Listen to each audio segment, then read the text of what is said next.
বুদ্ধদেব ভট্টাচার্যের পতন মানে পশ্চিমবঙ্গের স্বর্গ থেকে বিদায়। বরুণদা জেলে গিয়েছিল সিদ্ধার্থ শঙ্কর রায়ের বিরোধিতা করার জন্য। সিদ্ধার্থ শঙ্কর রায়ের এমন কাছাগুলো বিরোধিতা করত যে সিদ্ধার্থ রায় বলেছিল অশোক সরকারকে, তখন তিনি আনন্দবাজার গোষ্ঠীর সম্পাদক মালিক, যে অশোকবাবু আপনাকে কি অন্য কিছু করতে হবে না, আপনি শুধু বরুণ আর গৌরবাবুর লেখা এই যে দুটো সাপ্তাহিক কলাম, এটা কিছুদিনের জন্য মুলতুবি রাখুন, তাহলেই আমরা আর কোনো কিছু করব না।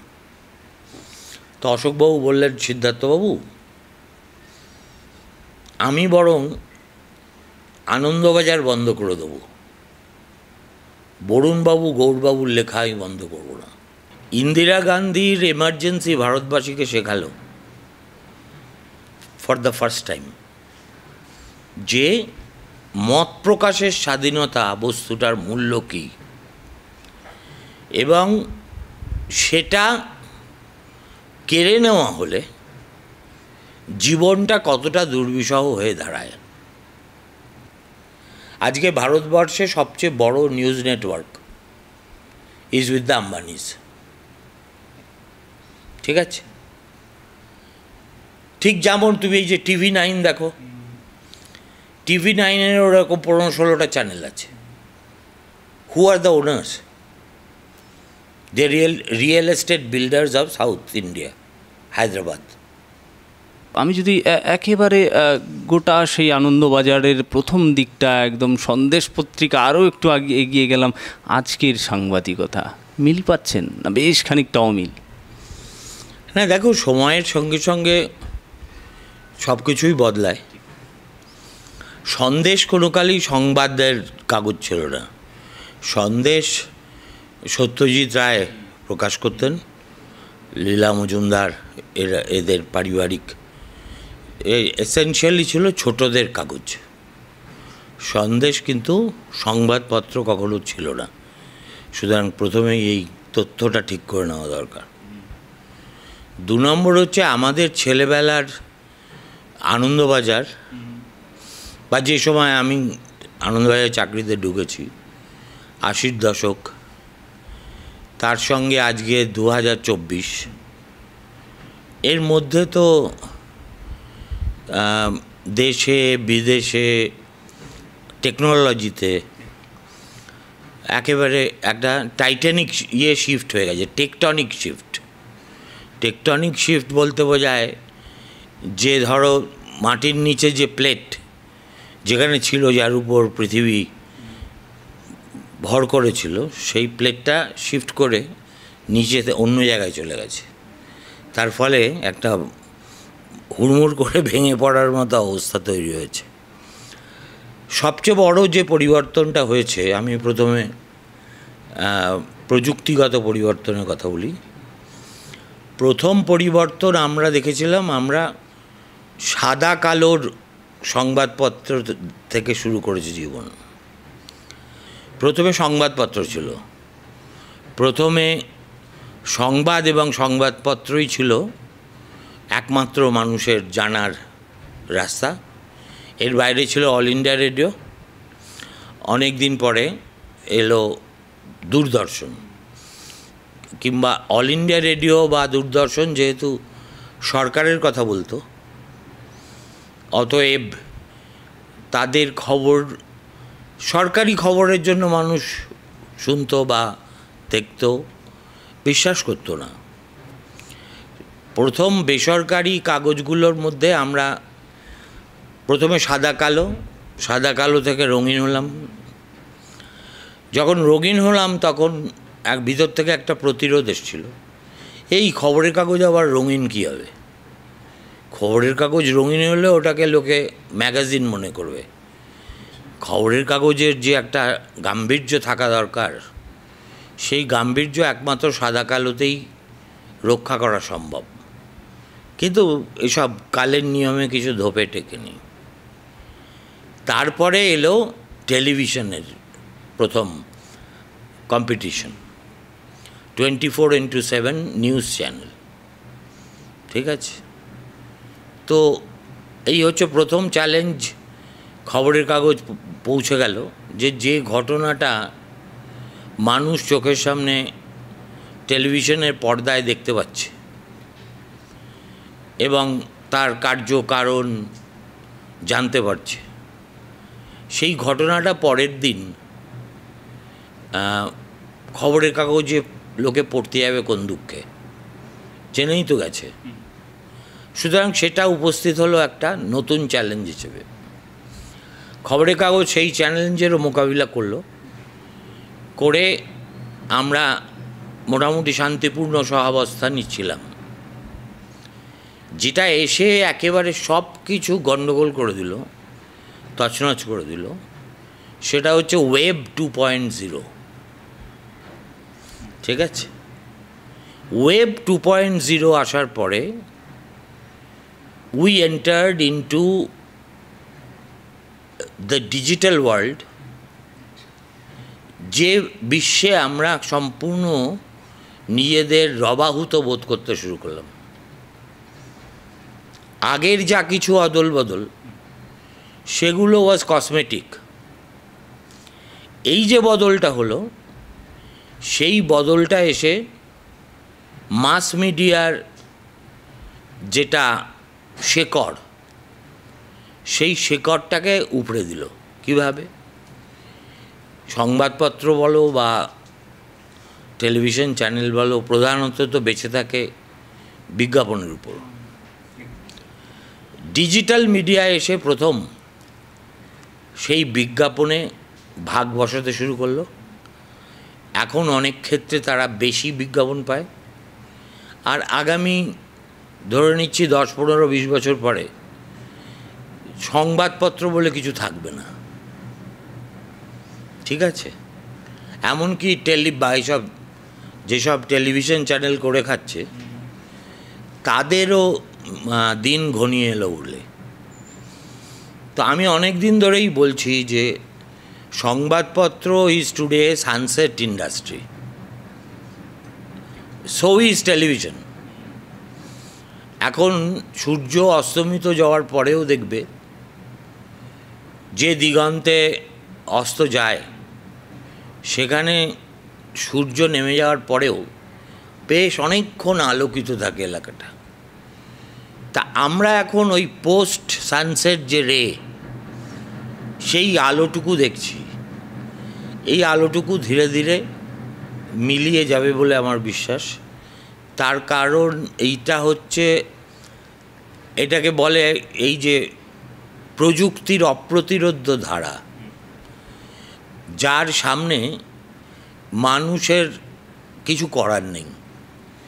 আর আমি ব্যক্তিগতভাবে এই ডিজিটাল বিপ্লবটাকে মানুষের ইতিহাসে শিল্প বিপ্লবের পরেই স্থান দিতে চাই। শিল্প বিপ্লব এসে যেমন এক ধাক্কায় মানুষকে যন্ত্রমুখী করে তুলল, রেলওয়ে ইঞ্জিন এলো, ইলেকট্রিক বাল্ব এলো, সংযোগ উন্নত হলো এবং একেবারে গোটা পৃথিবীর চেহারাটা বদলে গেল। নতুন নতুন নিত্য নতুন আবিষ্কার শুরু হলো। তেমনি ডিজিটাল এসে আমাদের যে চেনা পরিচিত মিডিয়া ল্যান্ডস্কেপ, সেটাকে সম্পূর্ণ ধসিয়ে দিয়ে চলে গেল। অনেকটা একটা ঘূর্ণিঝড় এসে একটা গ্রামের উপর আছড়ে পড়লে যা হয়, আমরা এখন যেটা দেখছি সেটা হচ্ছে ইমিডিয়েট আফটার এফেক্ট। এরপরে লং টার্ম এফেক্টগুলো ভালো করে বোঝা যাবে। সুতরাং সেদিক থেকে একটা মস্ত বড় বদল হয়ে গেছে। আর দ্বিতীয় যে বদল হয়েছে সেটা হচ্ছে চরিত্রে। এটা সংক্ষেপে বলতে গেলে এই যে দেখো, আমরা যে প্রজন্মে সাংবাদিকতা করেছি, আমি মনে করি আমরা হচ্ছি ভারতবর্ষের, স্বাধীন ভারতবর্ষের সংবাদপত্রের ইতিহাসের সবচেয়ে স্বর্ণময় সময়ের প্রোডাক্ট। কেন বললাম? প্রথমের দিকে ভারতবর্ষে যে কাগজগুলো ছিল অধিকাংশই হচ্ছে ইংরেজের ছেড়ে যাওয়া, কোনোটা টাইমস অফ ইন্ডিয়া, কোনোটা স্টেটসম্যান, আর হিন্দিতে কিছু কাগজ ছিল, কিন্তু তারা অত্যন্ত ভীরু, কম্পিত। এমনকি ধরো পার্লামেন্টে এদেশের বিড়লা বা কোনো বড় শিল্পগোষ্ঠীর কোনো রকম কেলেঙ্কারি নিয়ে আলোচনা হচ্ছে, পরের দিনে খবরের কাগজে তা নিয়ে কোনো খবর ছাপা হতো না। ঠিক আছে? তারপরে এলো এমার্জেন্সি। ইন্দিরা গান্ধীর এমার্জেন্সি ভারতবাসীকে শেখালো ফর দ্য ফার্স্ট টাইম যে মত প্রকাশের স্বাধীনতা বস্তুটার মূল্য কী, এবং সেটা কেড়ে নেওয়া হলে জীবনটা কতটা দুর্বিষহ হয়ে দাঁড়ায়। তারপরে তো ইন্দিরা গান্ধী 2 বছর পরে হেরে গেলেন, জনতা পার্টি এলো। ওই সময় 80-র দশকের শুরুতে ভারতবর্ষের একেবারে মিডিয়ার চরিত্রে বিপ্লব এসে গেল। অর্থাৎ মিডিয়া অনেক বেশি সাহসী, অনেক বেশি ফ্রন্ট ফুটে খেলল, এবং এই যে বদল এলো সেই বদলের পুরোধা ছিল কিন্তু কোনো খবরের কাগজ নয়, পুরোধা ছিল India today magazine. India today magazine প্রথম বেরোলো এবং এমন একটা প্যারাডাইম শিফটে নিয়ে গেল সাংবাদিকতাকে যে আমাদের মনে হলো অবিশ্বাস্য। এবং তারা এমন সব বিষয়ে খবর করা শুরু করলো যা দিয়ে যে কোনো খবর হতে পারে সেটা আমাদের চেতনাতেই ছিল না। তারা কি করলো? আমরা কি করি খবরের দুনিয়ায়? সাধারণত আমরা প্রধানত 4টে কাজ করি। We give news, we give views, and we also entertain. এই 3টে কাজকে আমরা এমনভাবে পরিবেশন করি যেটা সংবাদপত্রের ক্ষেত্রে রিডার ফ্রেন্ডলি, ভিজুয়াল মিডিয়ার ক্ষেত্রে ভিউয়ার ফ্রেন্ডলি। তার আগে পর্যন্ত ভারতবর্ষে কেউ ভাবেনি even the ideas can become stories, or rising trends যেগুলো আমরা দেখতে পাচ্ছি চতুর্দিকে প্রবণতা, সেগুলো নিয়ে যে খবর করা যায় সেটা বিলেতে তার আগে আমরা দেখেছি। যখন লন্ডনে বিটলস কিংবা মিনি স্কার্ট প্রথম এলো এবং একেবারে বিলেত হই হই কাণ্ড, তখন টাইম ম্যাগাজিনের একটা কভার স্টোরির হেডলাইন ছিল লন্ডন ইজ সুইঙ্গিং। ঠিক আছে? অনেকটা সেই অনুকরণেই ইন্ডিয়া টুডে যখন মাধুরী দীক্ষিত অ্যারেঞ্জ ম্যারেজ করলো ডক্টর নেনেকে, তখন তারা লিখলো তাদের কভার স্টোরির শিরোনাম return of arrange marriage in Bollywood. ঠিক আছে? ঠিক একইভাবে রাজীব গান্ধীর আমলের শুরুর দিকে ভারতবর্ষে যে শ্রেণীটার উদ্ভব হচ্ছিল সেটা হচ্ছে মধ্যবিত্ত শ্রেণী। তাদের হাতে টাকা বাড়ছিল, তাদের অ্যাসপিরেশন বাড়ছিল, সুযোগ সুবিধা বাড়ছিল, বেতন বাড়ছিল। কিন্তু ইন্ডিয়া টুডেই প্রথম একটা স্টোরি করলো the rise of the Indian middle class. তারপরে ব্যাটনটা চলে গেল এই ম্যাগাজিনের কাছ থেকে বিজনেস প্রেসের কাছে, অর্থাৎ business standard, economic Times, pink paper যাদের বলে, এবং তার সঙ্গে সঙ্গে বিজনেস কিছু উইকলিজ বা ফোর্টনাইটলিজ, এবং তাদের level of journalism was completely at per with global standard. অর্থাৎ তখন একটা ওয়াল স্ট্রিট জার্নাল আর একটা ইকোনমিক টাইমসের মধ্যে পার্থক্য নিরূপণ করা খুব কঠিন ছিল। তারপরে ওই যে ব্যাটনটা ওরা নিল, তারপর ওটা আর কারুর হাতে সেই অর্থে যায়নি। ইতিমধ্যে যেটা হলো 80-এর দশক, 90-এর দশক এবং 2000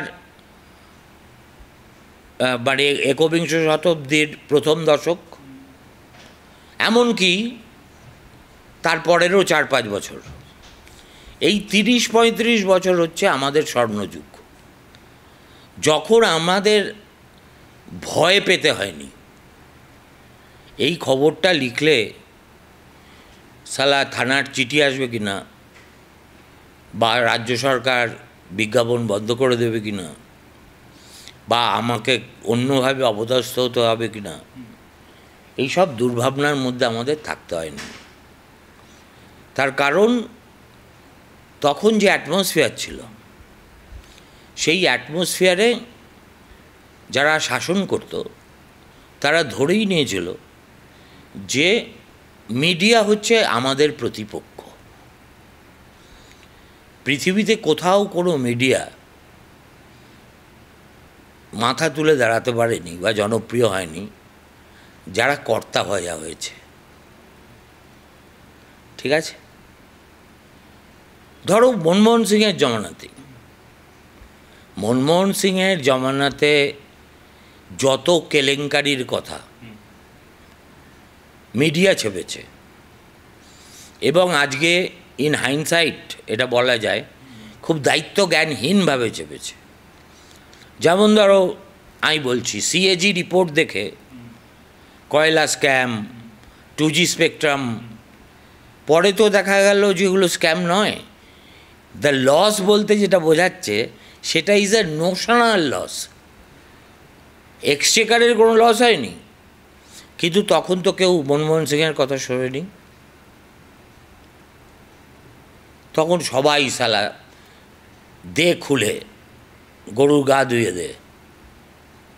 তারপরে 2014 এসে কি হয়েছে আমি আর তার মধ্যে যাচ্ছি না। অনেক নিগ্রহ আমাকে ভোগ করতে হয়েছে, জেল কাটতে হয়েছে। সুতরাং তোমরা সবাই সেটা দেখছো, এবং যেটা হয়ে গেছে সেটা হচ্ছে একটা টেমপ্লেট সব শাসক এখন অনুসরণ করা শুরু করেছে। আমি শুধু কেন্দ্র বলছি না, সব কটা রাজ্যে, যে মিডিয়াকে আমার চাকর হতে হবে। যদি চাকর হও তাহলে তোমাদের বিজ্ঞাপন দেবো, বিজ্ঞাপন যদি না পাও তাহলে তোমার পেটে লাথি পড়বে, বেতন পাবে না। অতএব বাপ বাপ বলে তোমরা করবে।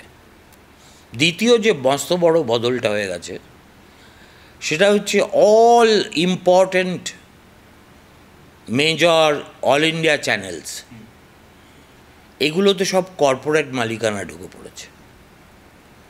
আজকে ভারতবর্ষে সবচেয়ে বড় news network is with the Ambanis. ঠিক আছে, ঠিক যেমন তুমি এই যে TV9 দেখো, TV9-এর ওরকম 15-16টা চ্যানেল আছে। Who are the owners? The real estate builders of South India, Hyderabad. ঠিক আছে, আগে এটা ছিল না। আগে বিড়লাদের কাগজ ছিল হিন্দুস্তান টাইমস, কিন্তু হিন্দুস্তান টাইমসটাকে বিড়লারা তাদের প্রয়োজনে ব্যবহার করতেন সেটা অন্য কথা, কিন্তু অত ব্রেজেন্টলি প্রো গভর্নমেন্ট কিছু করতেন না। আর আমরা বড় হয়েছিলাম, আমার গুরু ছিলেন গৌরকিশোর ঘোষ, যিনি জেলে গেছিলেন তার মত প্রকাশের স্বাধীনতা কেড়ে নেওয়ার জন্য। আমায় বলতে দাও বলে একটা লেখা লিখেছিলেন, গলায় বকলেস পরে ঘুরতেন, মাথা মুন্ডন করে দিয়েছিলেন, জেলে থাকতে থাকতে হার্ট অ্যাটাক হয়ে গেছিল। বরুণদাও জেলে গিয়েছিল, কিন্তু বরুণদা তার সাংবাদিকতার জন্য জেলে যায়নি, এটা লোকে ভুল করে। বরুণদা জেলে গিয়েছিল সিদ্ধার্থ শঙ্কর রায়ের বিরোধিতা করার জন্য। সিদ্ধার্থ শঙ্কর রায়ের এমন কাছাগুলো বিরোধিতা করত যে সিদ্ধার্থ রায় বলেছিল অশোক সরকারকে, তখন তিনি আনন্দবাজার গোষ্ঠীর সম্পাদক মালিক, যে অশোকবাবু আপনাকে কি অন্য কিছু করতে হবে না, আপনি শুধু বরুণ আর গৌরবাবুর লেখা এই যে দুটো সাপ্তাহিক কলাম, এটা কিছুদিনের জন্য মুলতুবি রাখুন, তাহলেই আমরা আর কোনো কিছু করব না। তো অশোকবাবু বললেন, সিদ্ধার্থবাবু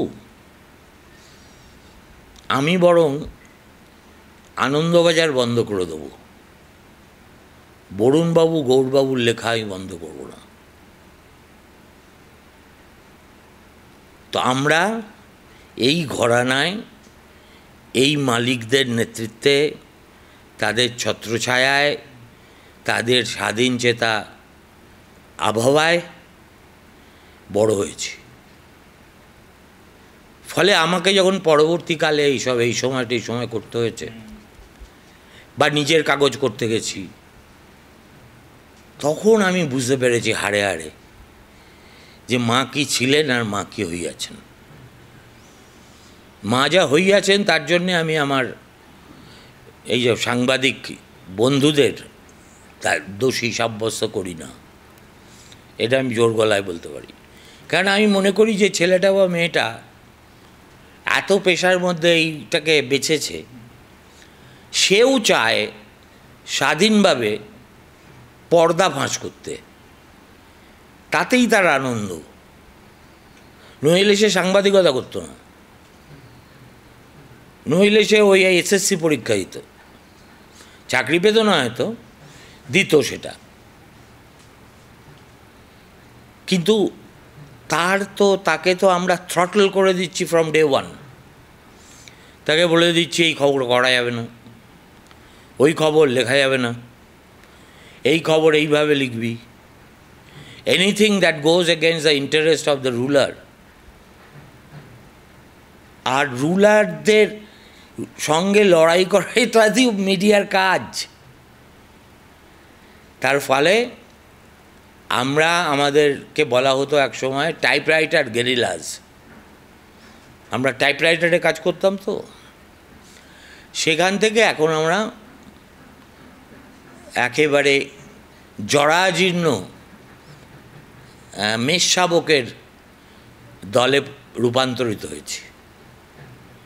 এটা বিধাতার অভিশাপ না কিসের কি সেটা আমি বলতে পারবো না, কিন্তু যেহেতু আমি দুটোই দেখেছি, আগেরটা খুব ভালো, মানে একটা সূর্যের তলায় সূর্য স্নাত হওয়ার মতো ব্যাপার ছিল আমাদের। আর তারপরে যখন এই ঘোর আমানিশায় প্রবেশ করেছি, দুটোর মধ্যে মিল তো পাইনি, উল্টে খুবই যাতনা হয়েছে। যে যাতনাটা থেকে আমি আমার মতো করে সরে এসেছি মানে আসতে বাধ্য হয়েছি, এবং আমি একেবারে স্বেচ্ছা নির্বাসনে নিজের বাড়িতে থাকি। আমার 24টি ঘন্টা বই পড়ে, লিখে এবং সন্ধ্যেবেলা ভিডিওতে বকবক করে কেটে যায়। কিন্তু আমি বুঝে গেছি যে এই যে পৃথিবী, আমার বাড়ির চৌকাঠ পেরোলে সেই পৃথিবীতে I will B A misfit. আমাকে দেখলে লোকের হয় ভয় পাবে, এই শালা সুমনদা এসে গেছে, কী বলে দেবে, কী করে দেবে, কোনো ঠিক নেই। সুতরাং আছি দিব্যি আছে, আছি সুখে হাস্য মুখে, দুঃখ আমার নাই, আমি আপন মনে মাঠে বনে উধাও হয়ে ধাই।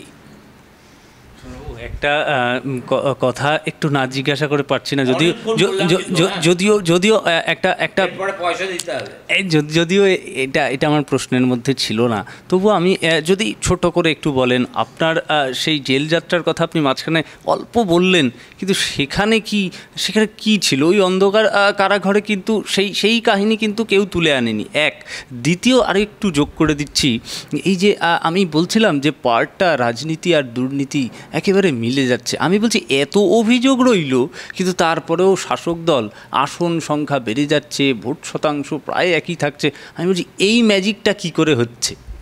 দেখো, এটাও একটা খুব কঠিন ব্যাপার। আমার জেল যাপন নিয়ে আমি যথাসময়ে মুখ খুলব, কেননা আমি এখন কতগুলো বাধ্যবাধকতার মধ্যে আছি। তার মধ্যে একটা হচ্ছে আইনগত বাধ্যবাধকতা। আমি যদি এখন বেশি কথা বলি তাহলে উল্টো পক্ষ কোর্টকে গিয়ে বলবে যে I am misusing my position as a social influencer to influence my case. আমি সেই সুযোগ তাদের দিতে রাজি নই। সুতরাং আমি প্রহর গুনছি, আমাদের দেশে তারিখ পে তারিখ হচ্ছে বিচার। আমাদের দেশে বিচারটাই হচ্ছে পানিশমেন্ট, কারুর পানিশমেন্টটা আদারওয়াইজ হয় না, ঠিক আছে? সে যাই হোক, খালি একটাই দুটো কথা আমি খুব স্পষ্ট করে বলে দিই। লোকে আমি যেহেতু কিছু বলি না, আর চতুর্দিকে আমার তো বন্ধুর কোনো অভাব নেই। প্রথম কথা, আমাকে কোথাও কারুর 5 পয়সা চুরি করেছি সেই অভিযোগে গ্রেফতার করা হয়নি। আমার বিরুদ্ধে যে চার্জশিট আছে তাতেও গ্রেফতার করা হয়নি।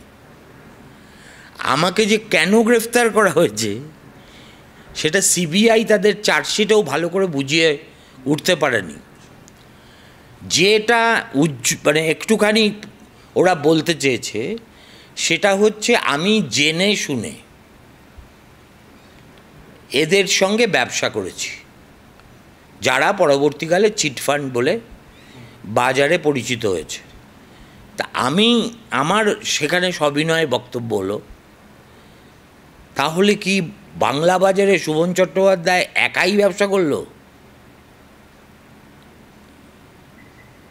আমি যাদের সঙ্গে ব্যবসা করার জন্য জেল কাটতে হলো তাদের মালকিনকে আনন্দবাজার পত্রিকা লন্ডনে উড়িয়ে নিয়ে গেছিল উদীয়মান বাংলার শিল্পপতি বলে হাতে পদক দেওয়ার জন্য। যদি এদের সঙ্গে ব্যবসা করাটা অপরাধ হয় না, at a time when there was no কী বলে কনস্টিটিউশনাল বার, কেউ বলেনি, না সেবি, না আরবিআই, না ROC, nobody said that this people are not doing right thing. পশ্চিমবঙ্গের, আমি যদি এই কারণে কারুর জেল হয় তাহলে পশ্চিমবঙ্গের 10 কোটি লোকের মধ্যে 9 কোটি লোকের জেলে থাকা উচিত, কারণ এদের টাকা তো সবাই ব্যবহার করেছে।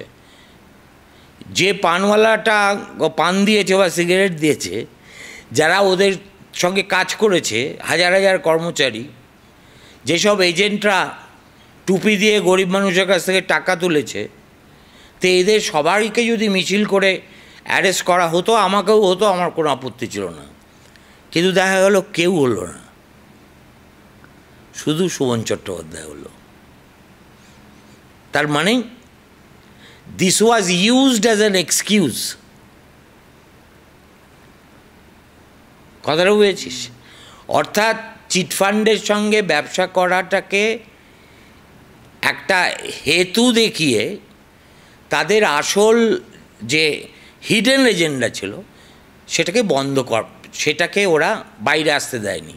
What was the hidden agenda? Hidden agenda that এই লোকটা বাইরে থাকলে আমাদের অসুবিধে হয়, বিকজ দিস ম্যান কারুর কথা শোনে না, যা মুখে আসে তাই বলে দেয়, যা মনে আসে তাই লেখে।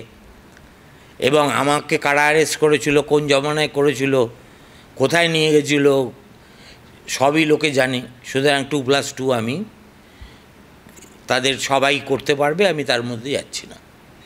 আমি আমার বিবেকের কাছে 100% না, 1,000,000 টাইমস কী বলে পরিষ্কার, I have done nothing wrong, nothing illegal, এবং আলটিমেটলি দ্য লাস্ট লাফ will be mine, but when that will happen I don't know.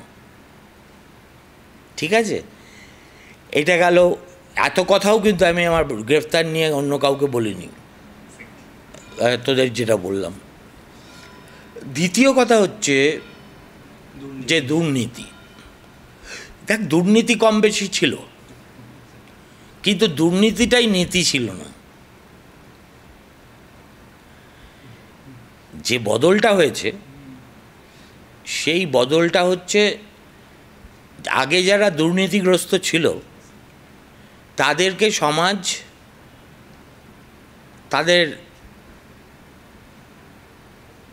মানে পরিত্যজ্য বর্জ্য পদার্থ বলে মনে করত এবং আড়ালে থুতু দিত। আজকে যারা দুর্নীতি করে তারা আরাধ্য হয়ে গেছে।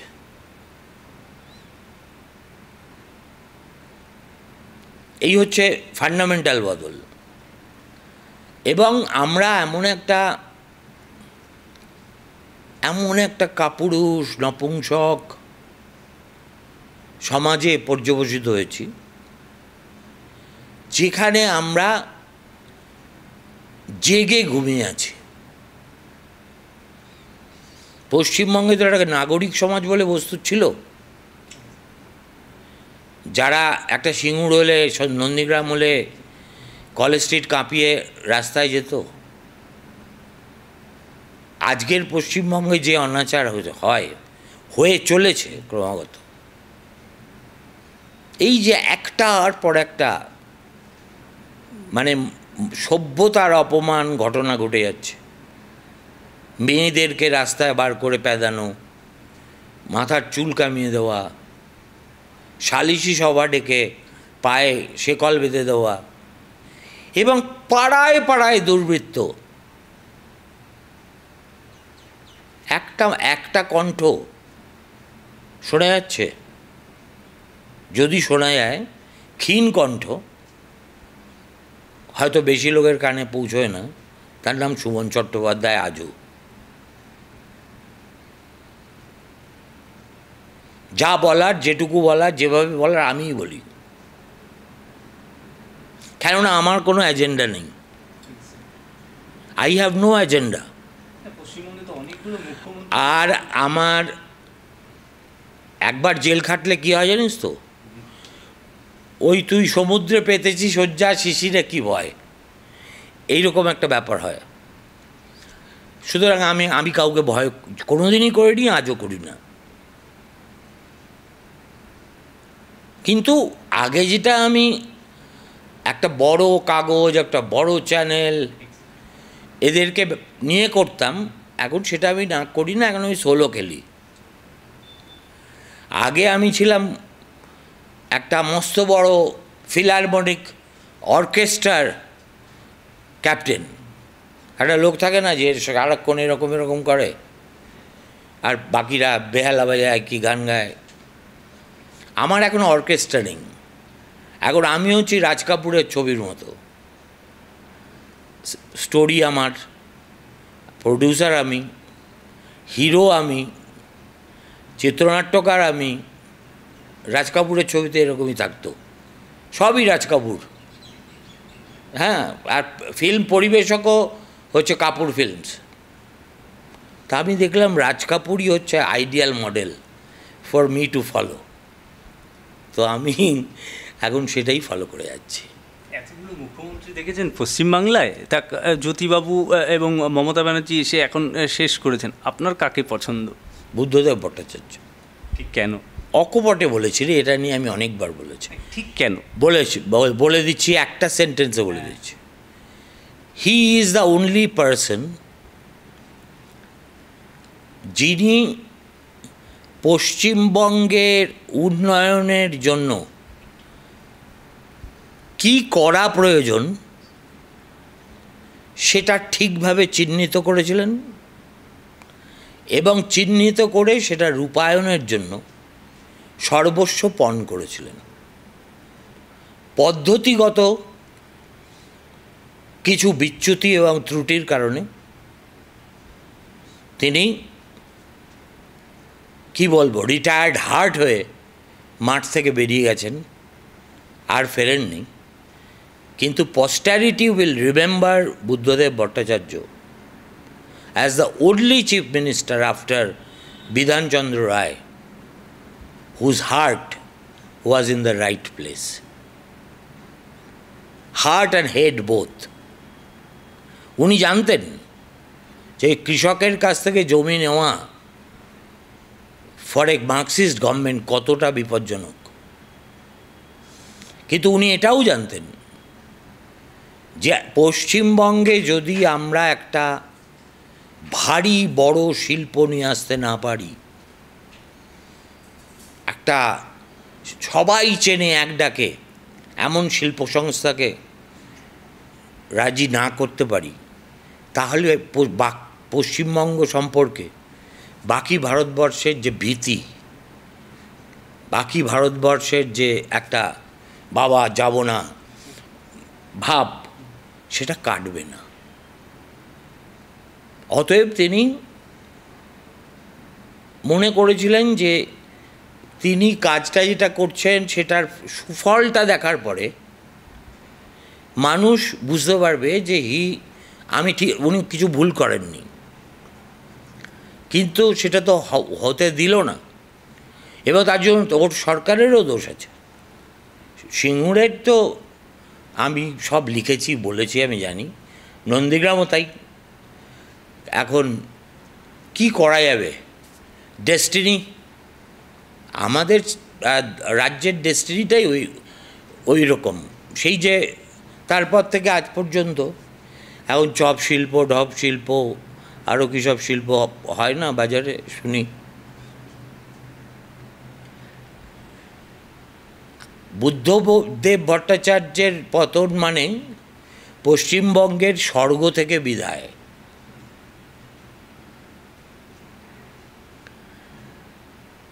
তিনি একটা আমাদের স্বর্গে পৌঁছে দেওয়ার স্বপ্নটুকু দেখাতে পেরেছিলেন, পূরণ করে যেতে পারেননি, সেটা অন্য কথা। আর তারপরে একেবারে প্রপাত ধরণী তলে, এখন আমরা পাতালে দিব্যি আছি। অসংখ্য থ্যাংক ইউ।